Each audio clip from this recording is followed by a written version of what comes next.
whawhita. Whawhita ki he iki e. Ko ngā whanonga ko hi koe. Tau hao whai he o tua mak tau tolu. La vai ke tau hao ai ki hono ao i he aho koe ni. Ko tui koa ka iai ha whetu mahui ngā taha ke ta iai he ngai aho koe ni.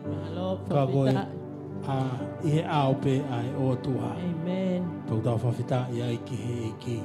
Ko kore ke kamata ke tau pokalama ai aho koe ni. A ke tau praise and worship ai o tua. Aia e tatake atu e ui melangi e tau worship e aho koe ni. All the time. All the time. God is good. Bawa ipe. Nere yasioba. Amen. Amen, Lord.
Mama.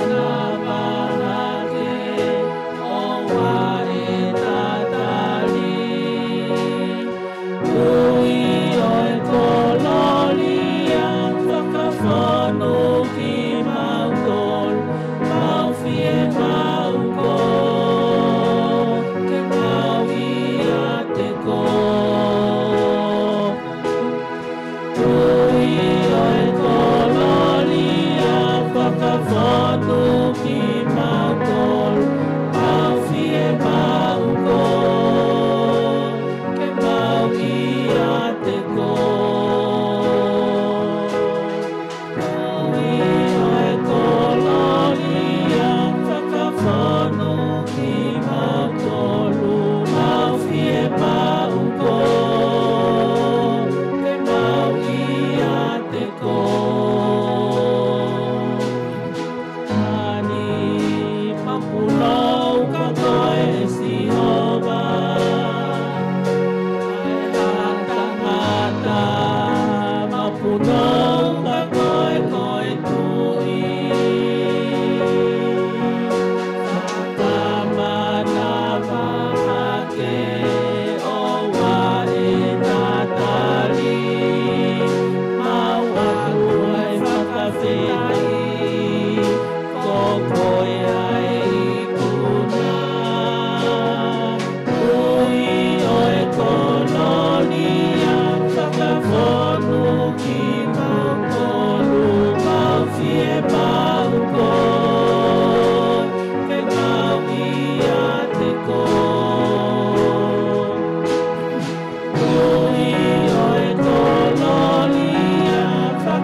Ka hawhetu ke tau ia I ngai a koe ni e ka ngā whanonga.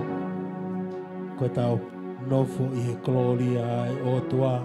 Pakotui koe whe mau ia ngahi a koe ni ke awhio ai gloria ai o tua ho tau loto ngā. Ke hifo ai gloria ai o tua. I hono sia si he ngai a koe ni kalawa ke ta hausia ai nonga ai whie maari ai whaakataki ai o tua. Amen. Hallelujah.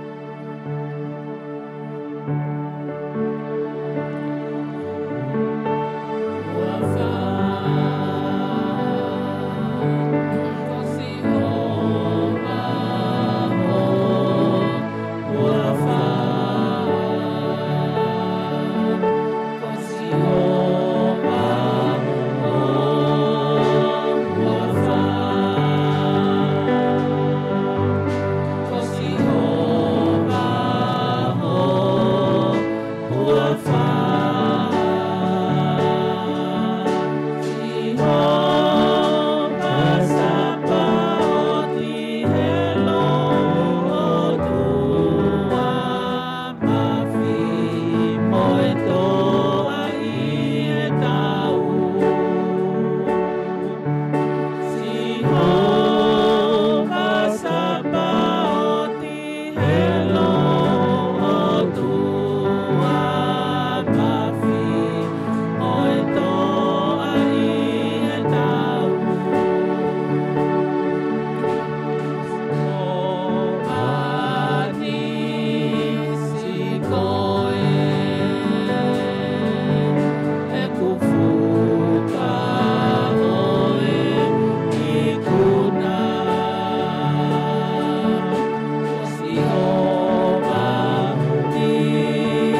Ko hui ko I heni a ho a fiona pa mo ki mau tolu I he aku ini. Maloi.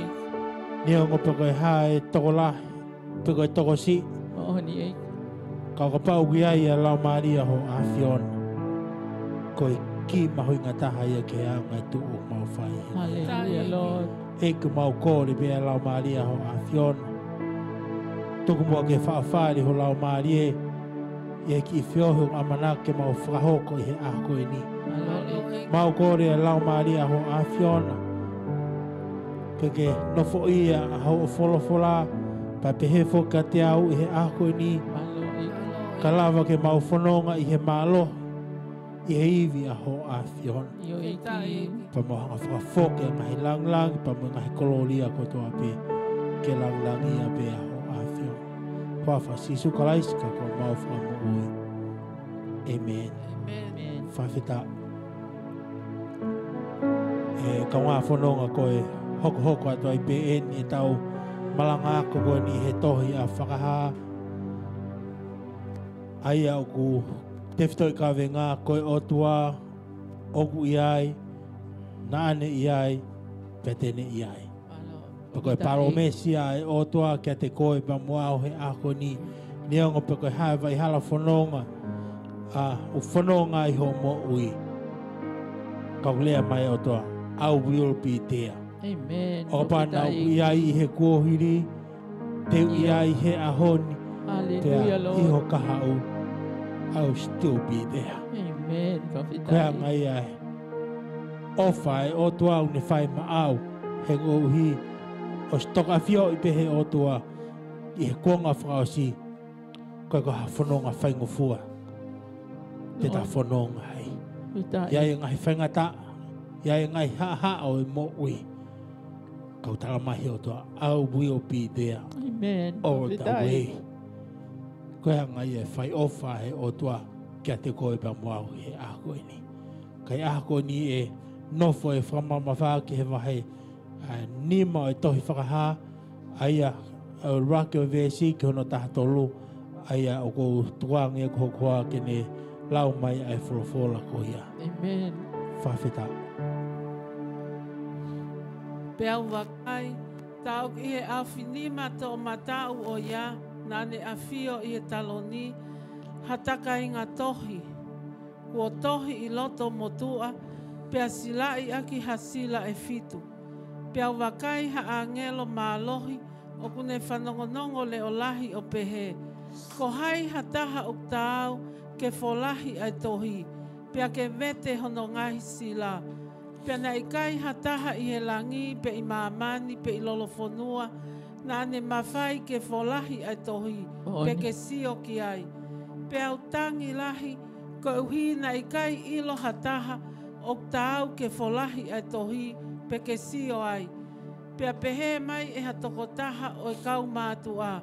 Oua e tangi, ko eni ko laione, o mei he matakali o siuta. Amen. Ko e huli o te vita, kone I kuna, ko ia tene lava ke vete ai tohi, mohono ngahi sila.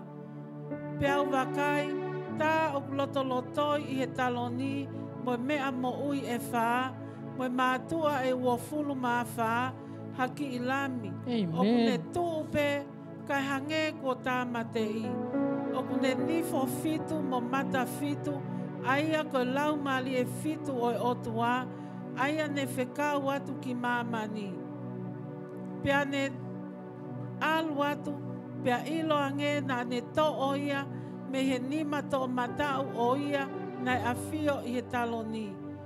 Pea kua ne to o lewa ai tohi, pea mape e ki lalo I he ao o e lami, ai mea mo ui e whaa, mo mātua e wofulu mā whaa, o nau to o takitaha ha ape, pea mo ngahi ipu ko ula, ne fonu inse nisi. Aia ko ngahi huu ai kakai lotu. Amen. Pea nau hiva aki a hiva fo ou o pehe. Tau pe koe ke to'o ai tohi. Pea ke vete hono ngahi sila. He na ake mate tā matei. Pea na ake whakatau kakai ma ai o tua. Aki ho tātaa. Amen, Lord. Me he matakali fulipe mo lea. Mo whaahinga. Mo puleanga. Pea na ake ngau hiki nau tolu koe pule anga me ngahi taula eiki. Pea te nau hau I maamani. Pea uwakai, pea tāna e ongo mai ha leo o hakau a ngelo toko lai, na e takatakai ke taloni, me ngahi mea mo ui, mo mātua, pea ko nau lau koe mano lau I mano, mo e afe lau I afe.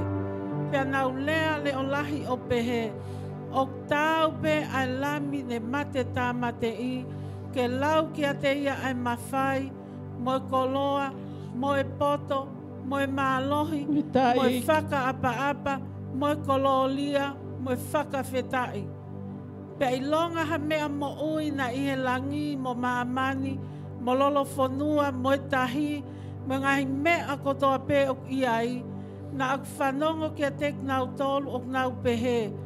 Ko ia o a fio I he taloni pea mo e lami, ke o naua ai whaka whetai, mo e whaka apa-apa, mo e kololia, mo e ao niu, o lau I kuonga pea ta engata. Amen. Pea koe mea mo ui e whā na nau pehe. Ameni. Pea koe kau mātua na nau mape e ki lalo o hu. Amen, Lord. Whawhita. Whita. Kaya haki ka veinga ko whaam ke nofu kia e whamamawhai a koe ni. Oku pehe ono whaelea. Oku ke tau ki ngahi mea oku I he nima e otua. Are you qualified? Ki ngahi mea oku I he nima e otua. Koto I e kaunga whanonga. Koe whehu I au whai he otua. Katiki tau tolu I he konga koe ni. Are you qualified? Ki ngai mea ai otua. Pagoto I e kaunga whanonga. Koe tali ke whehui, koe ia koe tali whakapesi nolo pe ia a au pe moe otua. He koe mea ia nei hoko I loto langi. Kai ke ia hataha e tau. Kene toha mea mi he nima to matau hai otua. Pe koe whakawhehui ai loto langi. Is there anyone qualified? Whewhea kuonga uta whanonga I e kaunga whanonga. O ia hataha, o qualify. Kene toha mea mi he nima to matau ai otua. Amen, Lord. Hallelujah. Ke pehe ki ai hata qualify. He ta ilo ai lami. Whelau lau. He koe whahinga pe te nau qualify. Ke nau toha mea pe me otua. Ko hatota o nau ilo ai lami whelau lau. Ko sisu kalais ki loto ke mo. Koe mea whakaloloma taha ia. Hatau tū whakataha I he ao he otua. Toki whakawakai hake. Kai kia hata e qualify ke ne ala. Ke mea au he nima tō mataua he otua. Whawhita. Kamata mai e tau. Tala noa poe. Tohi whakahaa. Ni aongo na tau kamata pa mei mua. Kau kole peke whai pe haki whakamao po opo. I he taimi koe na e whai ai he otua ai ne tohi ke ngai siasi. Ai aku ha mahino mai I he ngahi aho koe ni e kau ngā whanonga. Whai e tohi ke e veso. Pea whai e tohi ke he ngahi siasi ke he ke. Pau tau whawhetai, ko tau wau mai ki he whola e aho koe ni. Ko mauha ki a sion. Pau e whaungana e ilo ia e sione. E ne mauha ke, ko ne whakatoka ngai ha matapa I loto he vani. Ko hawa mai ki a te ia. Pe kai ke ngātai nane whanongo ki haleo. Pea tala mai lewa he fōwhara na e whonu hano lau maari e. Amen. I he otua. Pea tala mai he fōwhara na e mauha ke lau maari e o sione. E he otua. Patala mai le va he fola. Na e whakatonga i e sione hatalon. Pakotui ka uhinga whakaprofetik ai.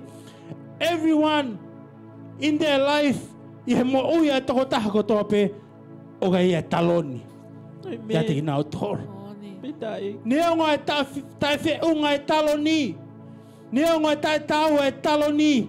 But each and every one of you have a throne. Amen, Lord. Ka hotui ko mea o whawhihu he otua. Ko hai o a whio i he taloni ko ia. Oni au pito i. Ko hai o a whio i he taloni ko ia. He ko hano hinga. Ko hono hinga. O koe ke a whio noa ia hata i he taloni a he otua. Oni au pito i. He ko hano nga. Because you have to be qualified. O hange ko mea ku ekea. Mo whikumi kia loto langi he ahko ini. Amen. Hallelujah. Kai kai a sisu kalais. Ke ke te qualify hata. Ke a whio i he taloni ko ia. Pagotu i e kaunga whanonga he ngahi ahko ni. Ko pau ke ta whakapapau. Pia o ku qualify ai tokotaha ko ia. Ke a whio i he taloni uton ke a whio ai. Ai ahalo he otua. Oni au pito. Tuku mua. Ke whai haki lave lave. Ke whai ke kehe o ilo i. Pa mo e qualify. E kamata mai koe e ku mo ui. Nā ku whakakaukau au ia ke wako ki hata whake taha. Aia koe ta whaki tā mape ia. Pea whai atu e ku whono ngā. Nau ki come across ai he tawhaki whakakompiuta. Pea o whakakaukau au ia ke tuku e tawhaki tā mape. Kau aluha ke au ia ke tawhaki whakakompiuta. Pea lawai o maha ki whainga maari ako i he university. Pako taimi koe na mau tangutu atai i he kalasi. I he ke whai e kua ko kompiuta. Na wongo i au ia e ku kaki haku te ilo e taha. Au ia ke tawhaki kompiuta. Pako hange ko ko mi ongo i maa au ia ki he toenga e kalasi. Ai nau hu nau tolu ki he kompiuta au. Vainga pa mo e kompiuta, log in ki he kompiuta. Kau tangut pe au ia ai o hange haki vale i loto i he kalasi. Which he kohano inga, kaiki ia hau te i lo i au ia e ha mea e taha whikawak pa mo e kompiuta. Ko haa mea nau whai, ka lawa ke utoi ilo lahi haki he kompiuta. I have to spend days and night in the lab ko whinga i ke ha ke toi loloto ange e ku ilo ki he kompiuta. Pene ongo nai alo at pe taimi mo ku ilo i e tawhaki whaka kompiuta kau tike ke qualify au ia ke mala e kompiuta. Why? Because ko pau ke te whinga ki ta ia ke lava te ngahi criteria ko whi mau he apia ko peha patoki o mai e te tikite i he tawhaki ko ia pa te toki ongo i lewa o ku te qualify ke mea ko ia whawhitai. Do you know your qualification i ngai ako ni i he tawhaki whakalau maari e kaunga whanong? O ka pau ko mea i o whawhihu kei mo e ke i he mamani ko ni pa kui hai okto i ai pe mo qualification ia i he tawhaki whakalau maari. Oni au pito i. Do you know our problem he ngai ako ni o tau whaafia poto he ngai taimlahi. But we are not qualified ke mea e otua. Oni. Amen. Amen. Hallelujah. Whawhita. Iyo. Oku whiama o he ngai ahako ni. Ki kai ke ngata pe he te ilo ai otua. But you also have to know ai whaunga koe ke te qualify ai ke ngai mea ai otua. Hallelujah. Malos. Oh, hallelujah. Malos isu. Tuku pe ke ki tata no atu ki hanga i experience. Koe time koe nau ki e vai ko hoku hoa, te ke mafu maheni maua ia. Pea ahe ta, whakakau ke u, arato pick up hoku hoa ke maki alu ki he o siwa ka pulu. Pea u, whakatokanga ia to awia, ko te he taimea ko ia ko e naki a ko he i se atou tai. Pakoianga ko e nau whanonga holo he around ko pau ke nau tui nau tolo nau tao vala pa nau whanonga aki ki kolo pe ko nau whanonga atu ke he sopi ngi mo mea. Pea maa atu ko ke whai masio ka pulu. Whakatoka ngai a te auia o hange ko ku homono ki ka whaia ko te homono ki i tao vala. Pea kamata ala tau ia ke hanga ai atu e ai ka wha ne hanga ia tā i hoku ni maa. Pako mea kou mahino ka te au, ni ongo ku kou toki ilo i au ia, a ia, kau tike ke qualify au ia, ke u whai te riha, kia te hia. Amen. Pako, whai koe te malanga he aho ni, o pehe loto mai pe ai otua. O ka tau pe moeanga hau mo uki. O ke whenga koe, ke qualify ki he mea ai otua. Kau teke kiai, ke fu qualify ko he ke fu ilo I ko ya tamu e tokota ko pau ke forward in order for you to be qualified ke me ai hotu fafita sometime e kawa fononga we need to learn to know where your qualification is. Pake toki hala ke me ahe otua. Haka pau pehebe ai whakam. Ai maamani ko ni ke te qualify ki hamea. Pau pehebe pe amoe otua. Ai pau ke fau e tau mou I a sisu kalais. Kai kai a sisu kalais. Kai kai a sisu kalais. Kai kai a sisu kalais. You are not qualified. That is why ko pau ke ha ta whanonga mua ke raki qualification I ko te talia sisu kalais ki loto ke te motu. Glory, Lord. Nā whai patau ata o tolu o tu he au he otua.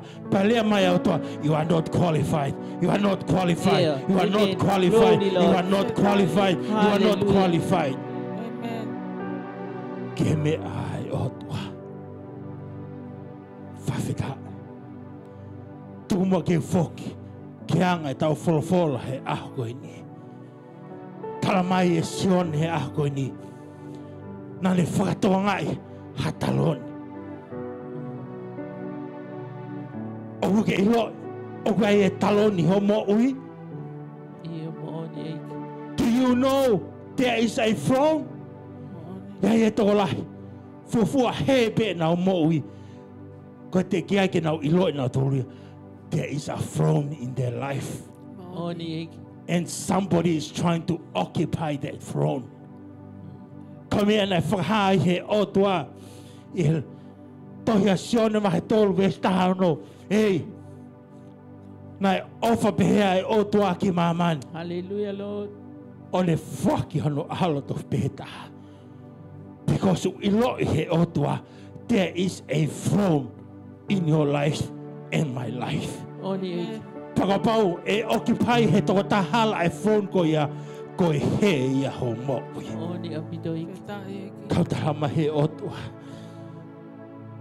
Na iai ha alo to pehetaha he otua. Na ne hanga whakia ki mamani. Oni eiki. Pene pekia he kolosi. Pako ia tui piki tai ki a te ia. One ha o mai e toko taha ko ia ki honoloto. Amen, Lord. Pete ne hau sia ia e mohi tai ngata. Kita. Tonga whanonga he ako ni. O ka pau te kia ke iloi. O ke hataloni ho mo ui. Whai mo ke ai ke iloi. Ka ke ilo.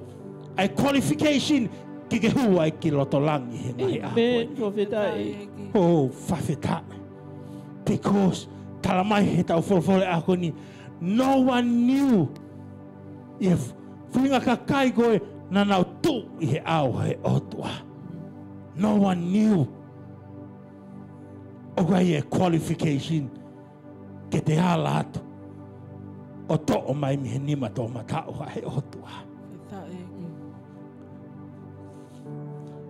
O ku ke iloi. Ai to taho afio.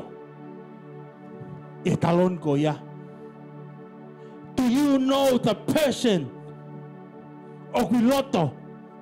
E taloni o mo ui. O ku ke iloi e to ta. Toka ngai tonga whanonga he ngahi aho ko ni. On. Na ko toko taha ko awhio he talo ni. Koe kau mea. On. Kai ai o tua. Iyo iki. Koe paanga. Oni. Kau kai ai o tua. Koni mai Ta iki. e ki. Koe ngahi koloa. Oni Kau kai apilo ai o tua. Feta iki. We need to be careful. Peko hai ko awhio. I talo ni ho talo to. Oni iki. Oni. Whawhita.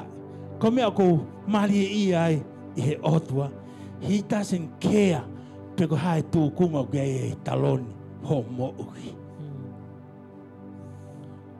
All he cares about ke hoko e talon ko ia. Ko e taloni ai otua. Oni apito iki. Amen. Whawhita. Tau sio ke he ofa e otua ho mo ui mo ui he ngai a koe ni. Kai ke kea what condition? Kai ke kea pika he hai tuku ngai taloni. Pea ku palaku. Pea ku tai whiunga. Ko mea mahu inga pe he otua. Ta vacancy. Ka lava kea hua tu ke taloni ko ia. Ano iki. Oh, hallelujah. Feta. Whawhita. Because fu e pekia a kalais e kolosi. Oni iki. That's the whole qualification. Amen. Amen. Whawhita e ke eiki.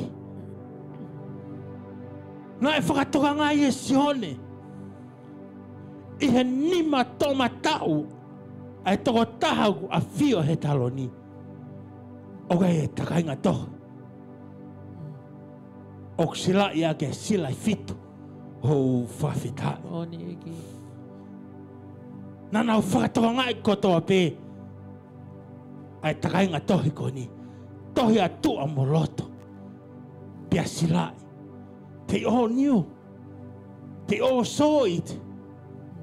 But they weren't qualified to touch it. Amen. Amen. Amen. Oh, hallelujah. Kalangket, tokata whaki. Do you know the right hand of God? O kuke ilo ia ni mato mata o hai o tua. Ke ilo no mata e o tua. O kuke ilo ni mato mata o hai o tua. Amen. Na kai ko talamai he fofola ko ni mato hema hai o tua. Pe ko vae hai o tua. Pe ko fata hai o tua. Kai talamai he fofola ko ni mato mata o hai o tua. Amen. Oh, Hallelujah. hallelujah. Feta isisu. The strong hand of God. Glory Lord. Pago tu Amen. he ngai kuanga ko ni.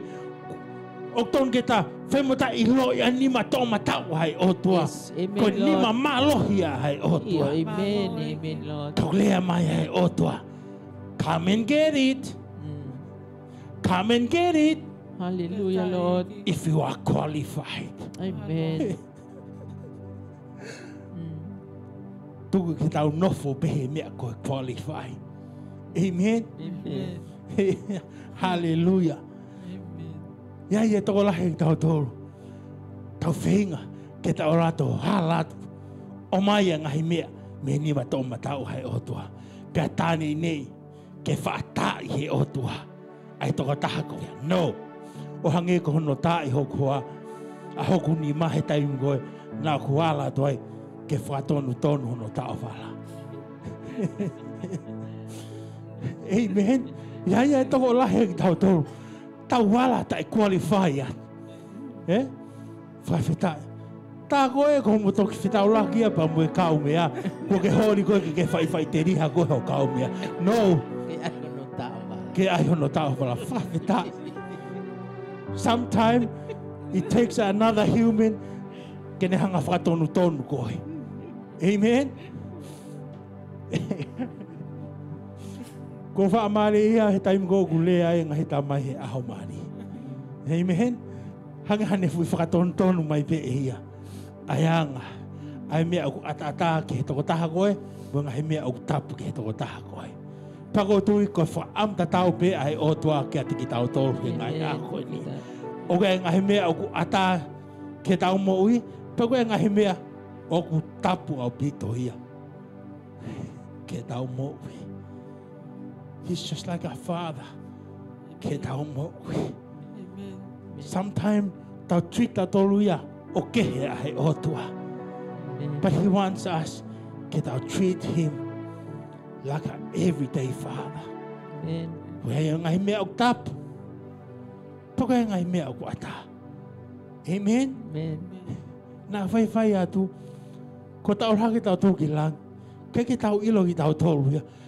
Pego hai gua qualify, mo hai gua keke qualify. Amen. Fafita. Amen. Whawhita ke he otua. They all knew a ngai sila takai ngā tohi. Kai tuha ke a angelo mālohi a he otua. One pehe mai, ko hai ko hau mawhai. Tēnā rato to'o he tohi. Pami he nima tō matau a he otua.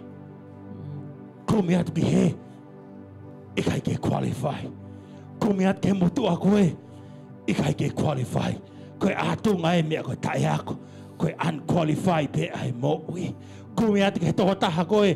Ikai ke qualify. Ko mi at ke ngahi angelo koe. Kai ke qualify. Ko mi at ke he. Ikai ke qualify. Tokanga. Na whai atu ai kumia he otua. Kai peke ia hataha ia. E qualify. Ia te nao tolu. Koe ātunga e mea koe tae ilo. Kai tala mai e whawhola. Nei e taha e kau mātua. Nā ne i loi ai toko taha. Oku qualify ki he mea koe. Koe whakataipe he ngai mātua. Koe whaahinga matua whakalau maari. Kene i loi a ngahi mea o ku qualify ki hai mo ngahi mea o ke qualify ki hai. Pau tala mai he whawhora i he toka a whioi he motua koe na i he huahonga e talone hua wha na le kalanga no leo. Do you know the problem he ngahi ako ni ke kau matua whakalau maari na ulongo mate pe. Ke whi lea whakamooni ma e otua. Pakoe atunga e ai more e kakai. Ka nau tai i loi ai mea. Ke whaka qualify ke nau mo ui. Ke nau i loi ai mea ku qualify. Ka ku lea mai ai otua. Ka ti motoru. O matotu a whakalau mahi e. Mo lea. Ke i loi. He tautangata koe ni. Ai mea o ton ke nau qualify ke ai. Mga he mea o kai ke toton. Ke nau qualify ki ai. Whawhita. One person. I hu honga kau ahangelo. I mahaman. I lalofonua. I roto lang. No one knew the whole qualification. Ke nau to'o ha mea bia nima tō matau hai otua. Ko pehelot ope.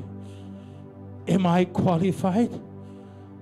Do I know about Christ in order for me to be qualified? Do I know about the Lamb in order for me to be qualified? Fefe konga ko niu tau whanonga ai. I konga whakasi. Do you know enough for you to be qualified? Ke mea ai o tua? Kutu ko aonga ia. E ta nofo i he tohi whakaha. Te ta ilo ia ngahi mea au. Te ta qualify ki ai. Ka lawa ke ta whaiteri. I he ni matonga matawa e otua. No one was qualified. Ka lea mai. Ai totahe ngahi mahatua. Hey. O te mutang. Because I know a person who is fully qualified can it to hame ameni mato mata pai otua. Poto e kaunga whanonga kome e te tau whanonga ki ai pe te tau whakahiku ki ai kakai ke tau qualify ko tangi mama. Koi kakai ke qualify hata. He me ai otua. Whawhita. Since they did not know, since that I did not know, but somebody who is matured spiritually spoke out, and that's how I know Oni there is somebody qualified for my sins, for your sins, for the world's sin. Oni Koi nehea e foi tota na ne lea heune I lo ia e tokota na ne hanga whaka qualify e ne moui kene I lo ia e mea e otua talamai he fofola na e lea e tokota ko ni pele pe hei oka ia e lion e siut. Do you know the Lion of Judah? Amen. Sometimes, tau ilo I peta o tolo a kalais, I he tūnga lami, ka talmai ko taimi ko e haere anga ua mai ai eki. He kai ke toi hoko ia ko lam, kai hoko ia ko Lion o siuta. O whawhitai. Talang ke toko taha tafa aki. He kai ke lami ai pe ai eki. Oha whaakataki. Hanga mhoko mhoko. E hei e taim. E li liwa e lami o laihon. Pego e taimia. Oku mahu ingai ke iloi. Pego ke qualify ke he mea ai otua. Te kai. Whawhitai. Taunga whanonga. Whai mo ke aike ke iloi. The whole qualification ke mea hai otua. He kai ke lami bea kalais. Asisu. E iai e taim. E hoko ai e ki ko laione. Amen. Oh, hallelujah. Whawhitai. Talamai he fofola. Nai kalanga. Ai toko taha ko ni ko hi ko ha kone I loi tai toi veve iua. The whole qualification. Ko laione o siuta. Even that, they still did not know. E aho ko ia. Kai hoare peo. Talamai e tohi a sione. E wauhonga. O e kau angelo. E wauhonga e foi. Monu manu e toko wha I he taloni. I he vicinity e taloni ai otua. E wauhonga e foi toko wha. There was a lamb. A lamb. Amen. Who was slain. Pape loto pe. Ko hinga hono tai I loi ko e. Ko hinga hange ko haki lami whi lau. Whaka ofa. Kau pe mai eki. I was like that so that they may know you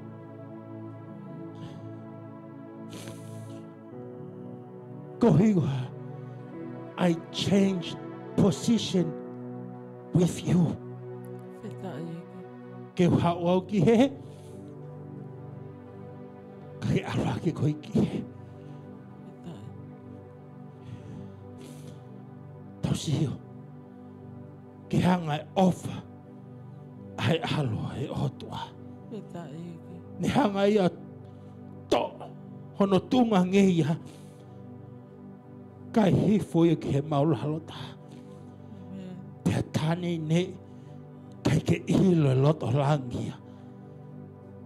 The whole qualification ke otua. You know us, we like to stand high. We like to have high position. Amen. That's our problem this day.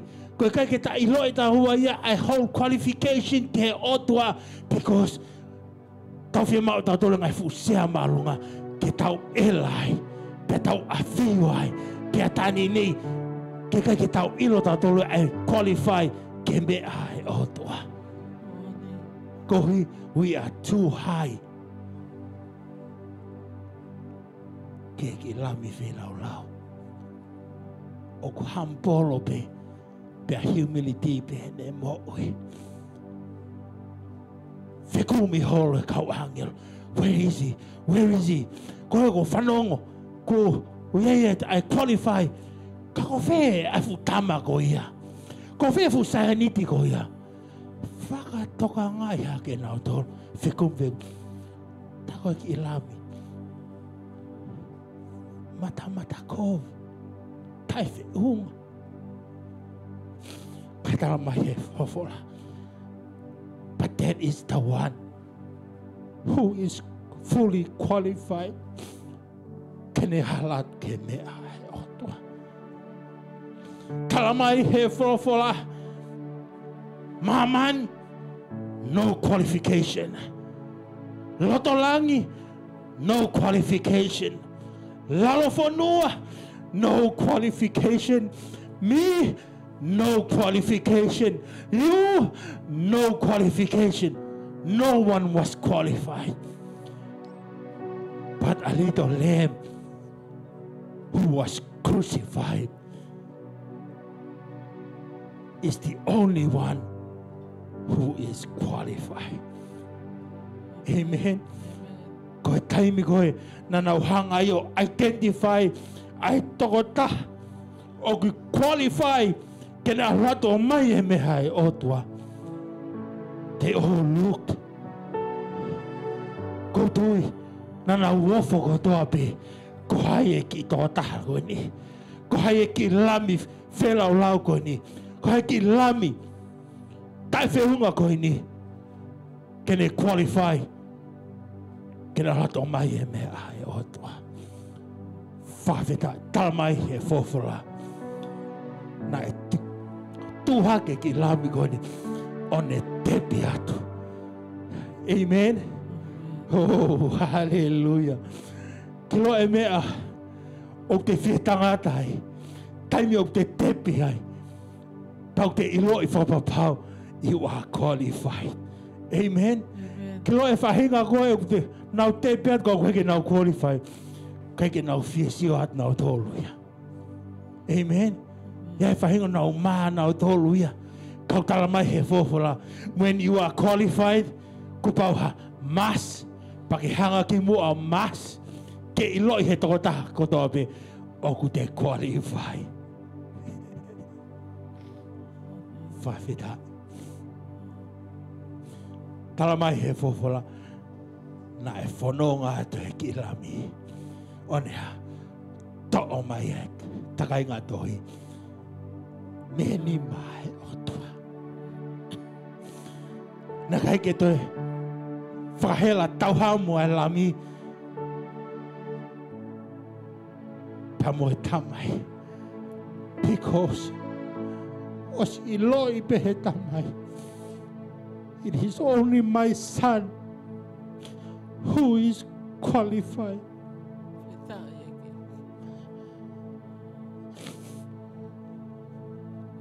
Ke mea hai otua. Whawhetai.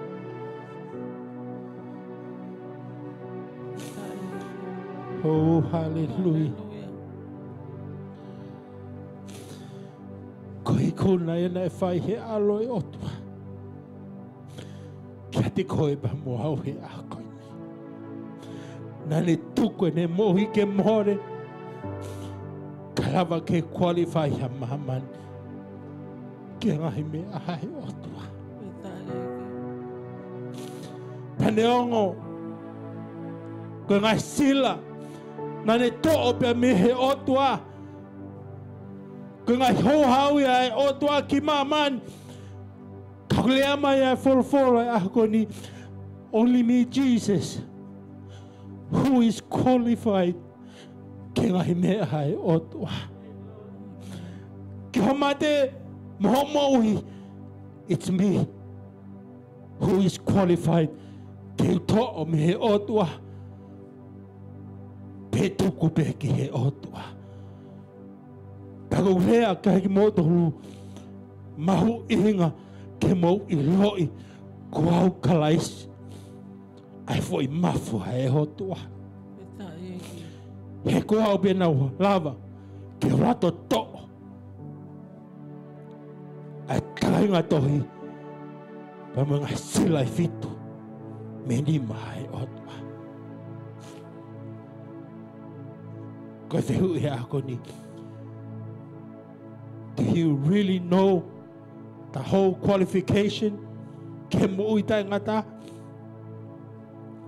He ko mea eu whawhehu i he kuanga ngonu ta whanonga i. He ko e haanga pe ta mui. Ko ta ilo i he total qualification. Ko sisu Christ ki loto ke. Kai a sisu Christ ki loto ki he mui. Ko tui. Ko ngai sila goin. Tera te hoko ki hai. Ko sila ia ka te koe. Pamuau he a koe ni. Kai ke ta iloi. Ta whole qualification. Ka lau ke kalofaki ta mo'ui. Me ngai sila hou hau ai hotua. Koe whakahamu ia e hotua. Ke toko taha ko toa pe. Ke nau iloi. Koe hau anga ki he mo'ui. Ko sisu Christ ki loto ki he mo'ui. He ko ia pe he toko taha. O ne mau mawhai. Ke ne to'o. Ai mea mi he tamai. Me nima tonga tau vai tamai. Pako whatauhangi. Ako ini e kaunga whuno. Ke ta mau haloto poto. Ke whai mota ilo. The whole qualification. Ke tamai. Kako siso kalaisi pe ki loto ke mau. Amen. Whawhetai. Whawhetai. Ta loto. Tamai. Ma whamaloa ka te koe. Ma kore whama mōre ka te koe. O pau te kei peke mau i loi. The whole qualification ki o awhian. Ka mau whawhetai. Ma mau hao tua off. O ke tuku. Ke mau tai ilo pe. To the whole qualification. Ka ke hanga whakahino hinoi ki mau dole. I he wholofola ho awhion. He ko mea whakaloloma taha ki he mau mouhi. Ko mau tū i he awa ho awhion. Kau kai ke mahu i loi a he aloa ho awhion. Ko he whole qualification ia ki ngahi mea ho awhion. Kau mau whawhita, mau whamaloa ki a te koe he aho koe ni. O hanga koi ki mau tolu. Ke mau tari a ngai simple thing he mo ui. Because you are a simple God. O kai ko a complicated God a ho a whihona. Ka koe o tua simple a ho a whihona.